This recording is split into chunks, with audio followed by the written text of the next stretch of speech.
আছে বুঝলাম না বিষয়টা। সমস্যা কি তোর? হ্যাঁ সমস্যা কি? আপা মারেন আমারে, আরো মারেন, কিন্তু আমার রুটিটা খাইতে দেন। জানেন আপা, আজকে 3 দিন যাবত আমি কিচ্ছু খাই না। 3 দিন যাবত খাস না মানে কি হয়েছে তোর?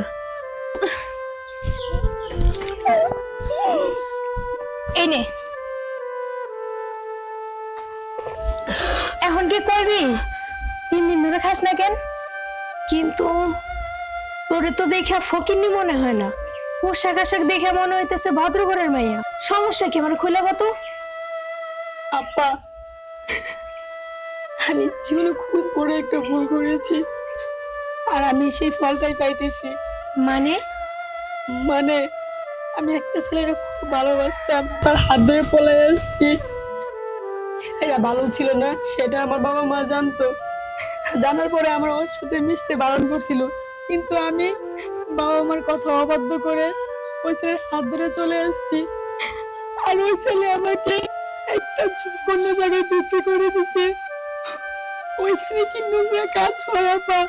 আমি 3 দিন পর্যন্ত না খায়া পলায়া চলে আসছি।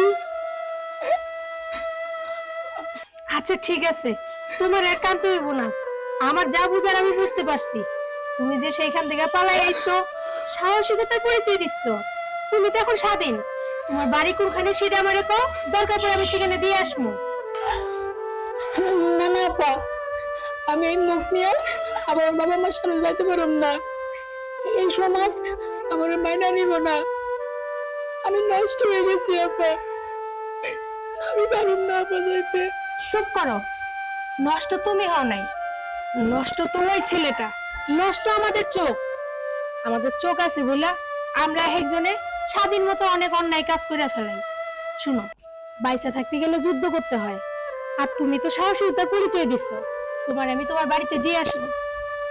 বাবা মা সন্তানের খারাপ চায় না, সন্তানের মঙ্গল চায়।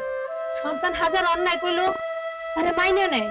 তুমি তোমারে ভুল বুঝতেছো, আমি তোমারে বাসায় দিয়ে আসবো, চলো। আর একটা কথা মনে রাখবা, বাবা মার অবাধ্য হয়ে কোনো সন্তান কখনো সুখে থাকতে পারে নাই। সবসময় বাবা মার কথা মেনে চলতে হয়। হ্যাঁ, নিজের মাথায় যদি কখনো কোনো কিছু আসে, সেটা বাবা মার সাথে বন্ধু সুলভ বলতে হয়, যাতে আমরা কখনো কোনো ভুল না করি। আজকে আমরা বাবা মার সাথে বন্ধু সুলভ চলতে পারি না বলে বিভিন্ন ধরনের অন্যায় করে ফেলি। আমি আর চাই না যে তুমি সেই ধরনের কোনো ভুল করো। তুমি দেখতে শুনতে ভালো একটা মেয়ে, তোমার লাইফটা ভালোভাবে কাটুক। চলো, বাসায় গেলে তোমার লাইফ এমনিতেই ভালো থাকবে। আপা বাড়িতে, ঠিক আছে চলেন।